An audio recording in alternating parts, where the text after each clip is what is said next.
Fort Grant, Arizona. There's a young man there by the name of Henry Antrim. He's 16 or 17 years old at the time, so he's commonly referred to as the Kid. Now, he likes to frequent the local saloon, George Atkins Saloon, but he has a problem. The blacksmith there, Mr. Windy Cahill, is taking it upon himself to bully the Kid every time he gets a chance. But what we're going to see today is how they handled their differences back in the Old West.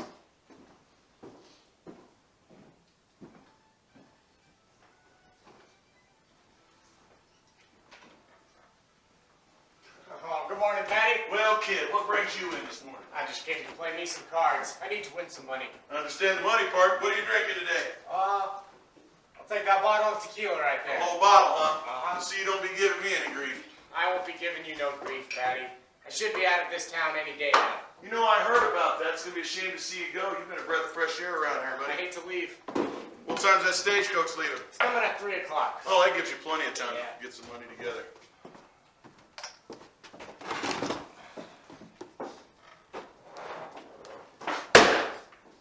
Well, Mr. Cahill, as I live and breathe, what brings you in this fine morning? Now what the hell's so fine about it? The day just started.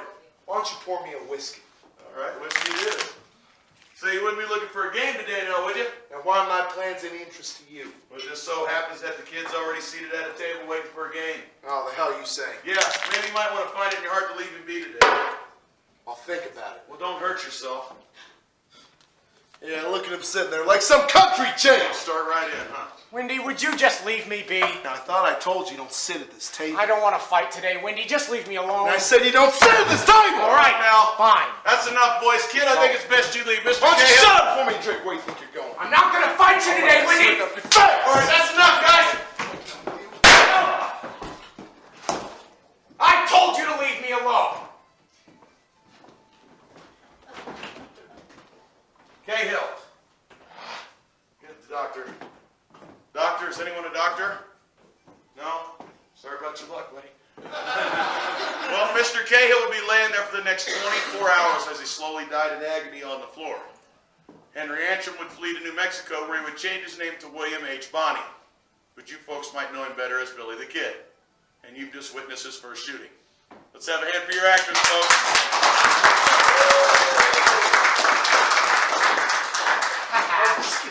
Be nice. Now, the year is still 1877, and this town doesn't exist yet.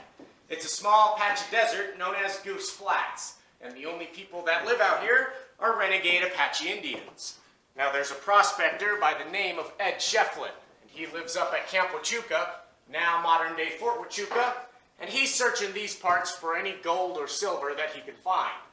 But the cavalry keeps telling him, Ed, the only thing you're gonna find out there is your tombstone. Well, Ed doesn't listen. Unfortunately for us, he finds a strike of silver 1 foot wide by 50 feet long. So, like any sane person, he stakes his claim. And when you stake a claim, you have to name it. So, with his sense of humor, he decided to call it Tombstone. And that's how we get the name of our town today. By 1881, this was one of the biggest boom towns in the Southwest. People came from all over, hoping to find their fortunes. Permanent housing was built, hotels, supply stores, and, fortunately for us adults, saloons. Have you folks been able to walk Allen Street yet? Yeah. Some people? Well, Allen Street today is only 4 blocks long, but in its heyday, it was 9. And in those 9 blocks, there were over 60 liquor licenses and 16 different gambling establishments.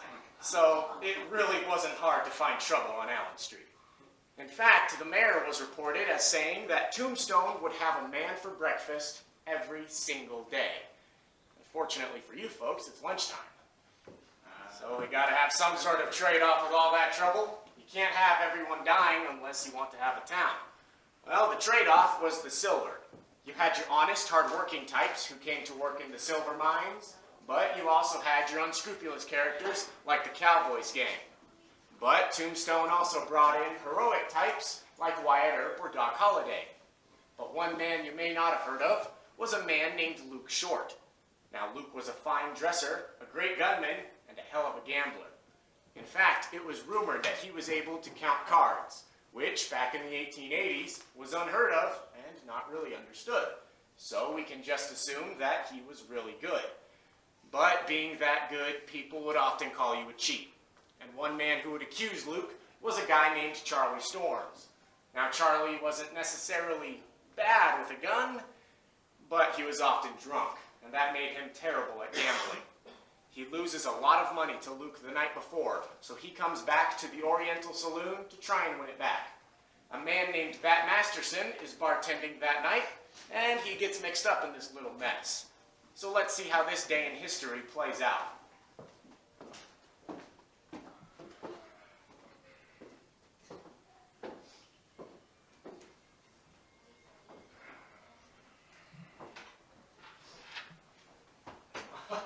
Well, Bat, top of the morning to you, my friend. Good morning, Luke. How are you today? Any day above ground is a good day. Amen to that. Breakfast? Absolutely. We don't appear to be too occupied in here this morning. Not today. We'll say you to a hand or two. I wouldn't mind if I do. That's just capital. But I did hear about that game last night. Trust me, that was no game. Let me guess, you cleaned him out? In 5 minutes. With one hand? No doubt. They're going to have to start calling that man One-Hand Charlie. They're going to start calling him No Hand Charlie. Keep playing cards like that. Oh, would you speak of the devil? Well, Charlie, glutton for punishment again. Howdy, Charlie. That. Oh, a shot for a shot, huh? Might as well. So, what brings you in today? Well, I just came to win my money back. Well, good luck with that, Charlie. You're going to play him again after last night? I got no choice. Besides, nobody's that lucky. Well, from my understanding, he's not lucky. He's good. Yeah, well, I don't intend on losing. Good luck. Thanks. Say, you boys still got room for one more? Oh, absolutely. I wouldn't want to miss this. You know what, Bat? I wish I could miss this. Say, Charlie, What? why don't you save yourself all the anxiety and just go ahead and give me your 300 right now? And why don't you just deal the cards? Are you going to ante up, Charlie? I just sat down. I know what I'm doing. I doubt that. It's debatable. Could you deal any slower? Certainly can, sir. Would you like me to prolong your torment? You know, Charlie, the longer he takes to deal, the longer you can hold on to your money. Exactly. Oh, here we go again, Bat. That's got to be the worst tell ever. Trust me, my friend, that's not a tell. All right, Charlie, I'll play along. How many cards would you like today? 5. Just one. And from the top this time. You better watch your mouth, Storms. What about you, Bat? Well, that just removed any necessity for your answer. Yeah, with the one card draw and a face like that, I'm out. Well, I anticipated that. All right, Charlie, you're so proud of yourself. What's it going to be? Come on, Luke. Let's play. All in. What's so funny? You are. What the hell are you doing, Charlie? Charlie, if you would hold on to your stakes, you can play more than one hand. Now, that's a novel idea. I know how to play. I don't think you do, Charlie. In fact, what you got in your hand is going to cost you. I call you. Full house. Looks like I won my money back. Congratulations. What are you talking about? Hold it. Well, ordinarily, that would be a good hand, Charlie. Luke, that's a great hand. It's a hell of a hand. I don't disagree with you, but it doesn't beat a straight flush. Oh, you son of a... You better take your hand off that iron, boy. You didn't pull from the deck. I didn't need to. Nobody's that lucky. Well, apparently I am. Charlie, I told you he's not lucky, he's good. He cheated. Bat, it's time you escort your guest out the door. Now, Luke, that's cocked and loaded. It doesn't work if it's not cocked and loaded. And I'm asking you to put it away. Please? Yes, it is your lucky day, Charlie. Charlie, you can't come in here and call a man a cheat. Come on, Bat. You're my friend. I'm everybody's friend, but you made the bet. No, he didn't pull from the It doesn't deck. matter. He called and you lost. No, that's not Go what home, Charlie. You're drunk. Let's go. Oh, have a nice day, Charlie. Come You're back. gonna get what's coming to you. Come back tomorrow. Why'd you have to prod the man? Oh, come on now, Bat. You know that boy's just an annoyance. That may be, but you're going to get someone killed. Well, it's not gonna be me. And I don't want it to be me. Besides, you're not making any friends in this town. Yes, I am. Oh, really? Yeah, take a look at all of them right here on the table. It's not what I meant, and you know it. Oh, come on now, Bat. You know that boy just can't play. Well, that's apparent. I'll tell you what. Why don't we just forget about him? We'll have another drink. How about that? After that, I'm going to join you. Besides, I think it would behoove that boy to find himself another means of entertainment. This one obviously is not his forte. Yeah, what do you suggest the man do? Take up knitting? Well, that's a nice safe hobby for the boy. Yeah, Well, Bat, you have the most peculiar friends. Yeah, looks like it. Better get the marshal. I'm your witness. Well, it appears that Charlie underestimated me, didn't he? Got 4 shots off that day, 2 of which entered Charlie's heart through the same hole. He was dead before he hit the floor. folks would like to visit Charlie, you can do so today. He's a resident up at Boot Hill Cemetery. As for me, I went on to lead a very promising gambling career, even opened the White Elephant Saloon in Texas. Let's hear it for your actors, folks.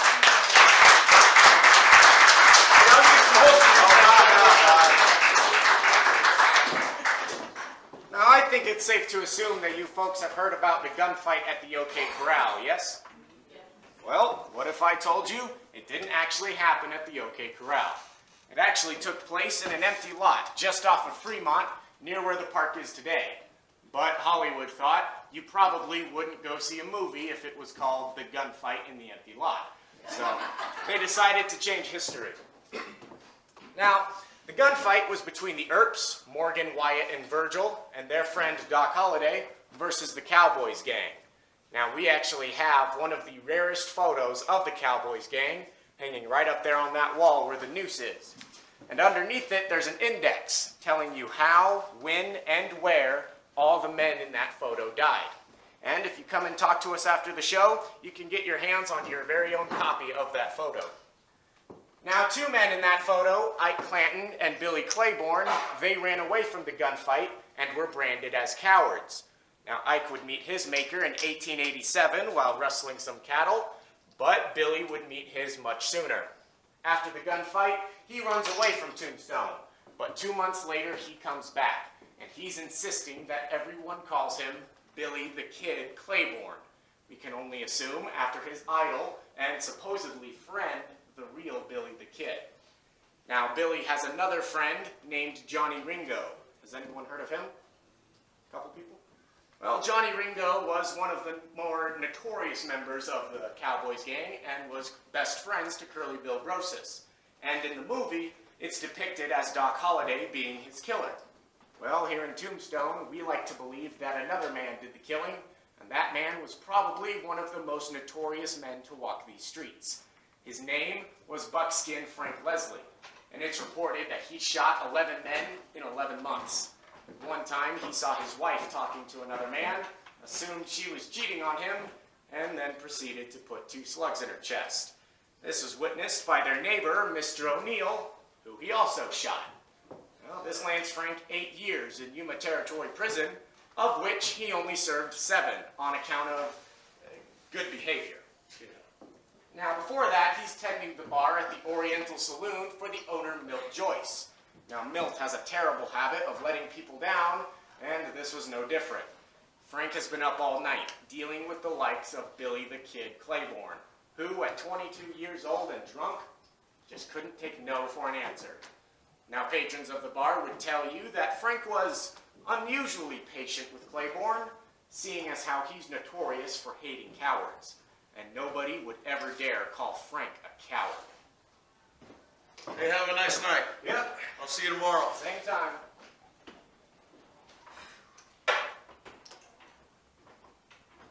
Does it for me. What a night. Wouldn't you know it? Milt's late again. Oh, keep your shirt on. I'm coming.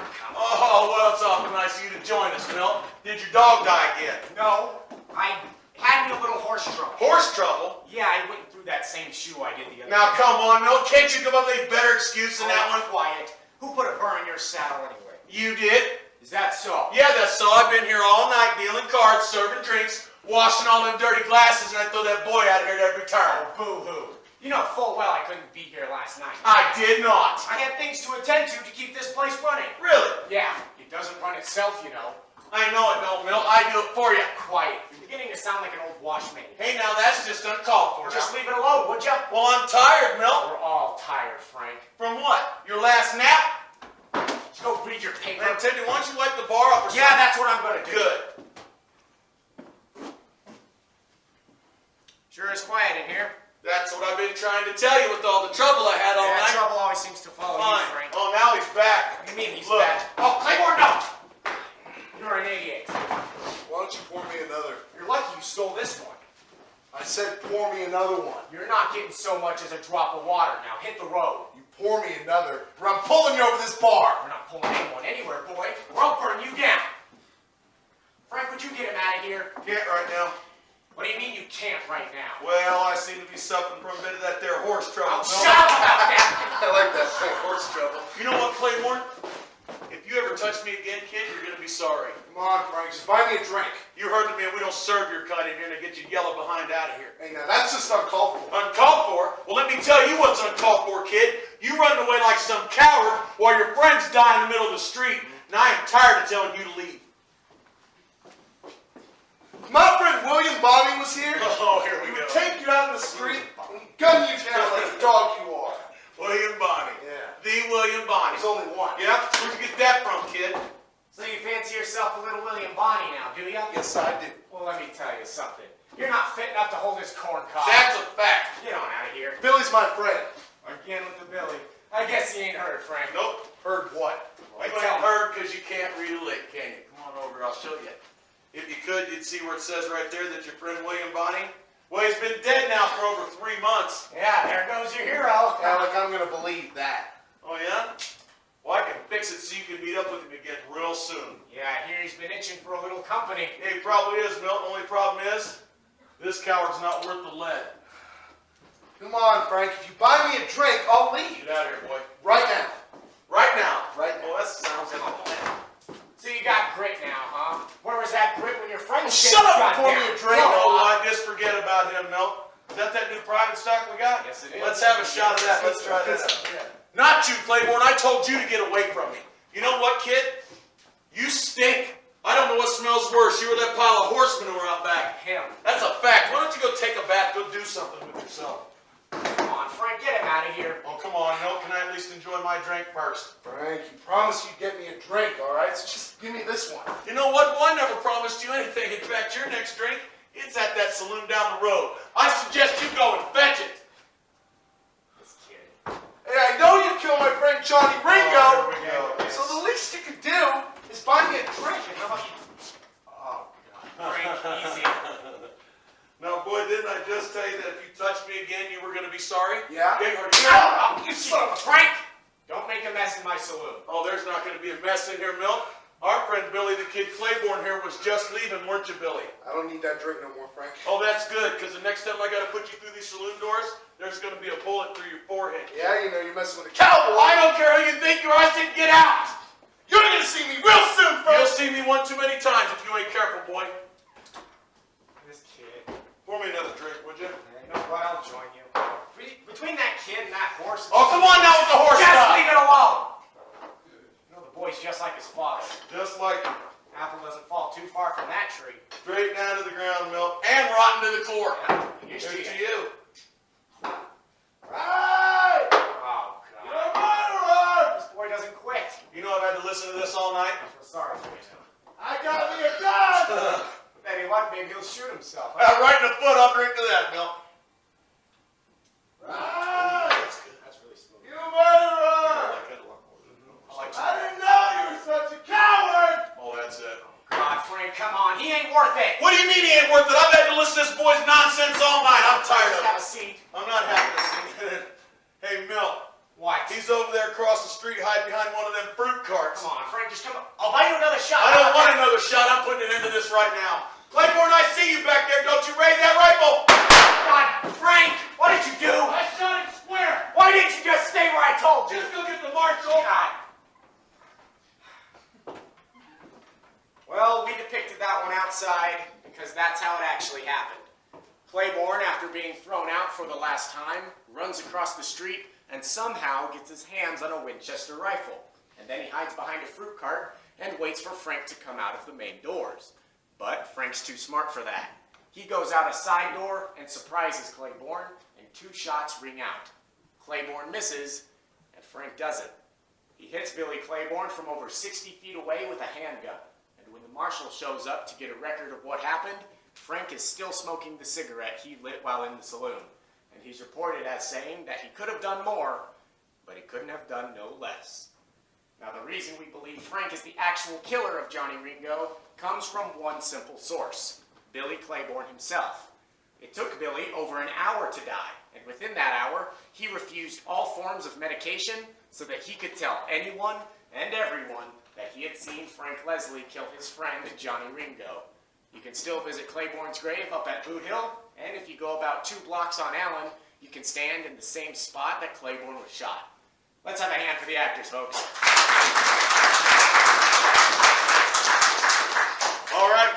little skit today, we're going to fast forward to the year 1900. Now, after the gunfight at the OK Corral, there were 2 retaliation shootings against the Earps. The maiming of Virgil and the killing of Morgan. Now, after Morgan's death, Wyatt was furious. So he gathered up his friends Doc Holliday, Turkey Creek Jack Johnson, Texas Jack Vermillion, and his youngest brother Warren, and they went on the Vendetta Ride. Now, the Vendetta Ride was a ride across the countryside looking for any and all the cowboys that they could find. There were a total of 6 confirmed murders in all, and after those killings, warrants were issued for their arrests. Now, being good criminals at this point, they didn't want to get caught, so they fled Arizona. Wyatt, along with his wife Josie, went to California, then to Alaska for the Yukon Gold Rush, then back to California where they lived out the rest of their days. But today our focus is going to be on Warren. He was the youngest and most arrogant of the Earp brothers, and after the Vendetta Ride, he moved to California. A few years later, he moves back to Arizona to Wilcox and goes to work as a range detective for a man named Henry Hooker. Now, he works above a man named Johnny Boyett. Now, Warren is the town bully, and nobody knows this better than Johnny, who at a 4th of July picnic, Warren picks Johnny up, spins him around, and throws him into a tree. Now, this, of course, starts a fight, but it's quickly broken up. But they meet 2 nights later at 1 a.m. in the Brown Hotel. And this is probably the best reason why you should never bring a knife to a gunfight. Oh, boy, is it hot. Hey, watch out! God, what is that? I just got it. My hair bites. It's new. Pour me a drink, huh? Sure thing. What brings you in this morning? Just will not cool off out there. You know, I hear you. It's these days I can deal with them. The nights, though, I just can't fall asleep. Yeah, that's why I keep coming back out. I'm hoping a few of these will help a tad. It's getting way too hot. Yeah, it's about to get a little hotter, Johnny. What do you mean? Look. Since when do you serve cowards Come on, in here? Warren. All the people. How you doing, Johnny? Warren, would you just stay over there and go about your business? Now, today, you are my business. No, every day you seem to make it that way. I see, because I hear about this little rumor that's going around God, town. what rumor? $150 to gun me down. Is that a fact? That's a fact. Well, let me tell you something, Warren. If I had heard about it, I would have done it on the cuff. Half the town wants to kill you, so just leave me be. Yeah, look at this coward. Walking away, God, would you just stay over there? Now that's enough, boys. Johnny, finish your drink. Warren, what do you have? My drink's been sitting here. Go. Oh, forget it. Always wait. There he is, manners and all. Yeah, what's that supposed to mean? Let me ask you something. What kind of person picks someone else and throws them into a tree? Yeah, I heard about that. The whole town has. Yeah, I did that. Of course you did. That makes you a man, doesn't it? Yeah, big man. Big man or? No, funny man. Funny. So's this. Ah, God! Oh, sorry, Johnny. I'll give you a Take burn, that. you stinking. I'm done with you, kid. Why don't you leave now? What is wrong with you? Why don't you shut your mouth? You know what? I think I speak for the whole town when I say we are sick of your nonsense. You're bragging, you're bullying. Why don't you pack up with the rest of your clan and leave? Nobody wants you here anyway. Why don't you say that again? We all know you're no more than a big bag of wind. All he's doing is living off his brother's reputation. Hey, now Why don't you get yourself a gun? All right, come on. I'm gonna get it. You'll get everything you deserve. Was that even necessary? Yeah, why is that any of your business? Because this is my bar. Oh, yeah? Yeah, and you're gonna pay for that shot you just threw in his face too. I'll tell you what then, you can clean it up. That's all you're good for. You know what? I wouldn't expect anything less from scum like you. Yeah, my brother Wyatt. Oh, shut up about your brother Wyatt returning here, but you want to know why? Why? Wasn't for Wyatt Earp, you wouldn't get any respect. I get all the respect. Oh, for blow yourself. Why don't away. you shut your mouth? All right, Warren. You've Johnny. been begging for the ball to drop. Well, here it comes. Yeah, the coward returns. Turn around. No. I said turn around. Really are, coward. I'm just gonna shoot me in the back. I told you to turn around. That's a lot more than you would have done. All right, Johnny, I think you need to calm down. All right, this is getting out of hand. Out of hand. Hey, now what? Don't back there. Look, I kneel, Johnny. You're a Don't liar. worry about this. This is getting What do you crazy. think? Johnny's thinking What that What you doing? Does it burn in hell? Johnny, go on, get out of here, go! Well, it looks like you got that respect you were looking for. Well, Warren would be laying there for the next 6 hours before anyone even bothered to check him. In fact, people would step over him on their way to get a drink at the bar. Here's to you, Warren. Now, when they did finally turn him over, they found a half-open pocket knife in his hand. That's what he was digging for. Johnny, who was arrested for murder, was later acquitted for self-defense, and the Earps never sought revenge against him for Warren's death. Now, Warren, in fact, is the only Earp to be buried here in Arizona, and you can find his grave at Pioneer Cemetery in Wilcox. Let's have a final round for your actors, folks. Our main producer, we have Louis Snow, Chris Carter, and I'm Stephen Schade.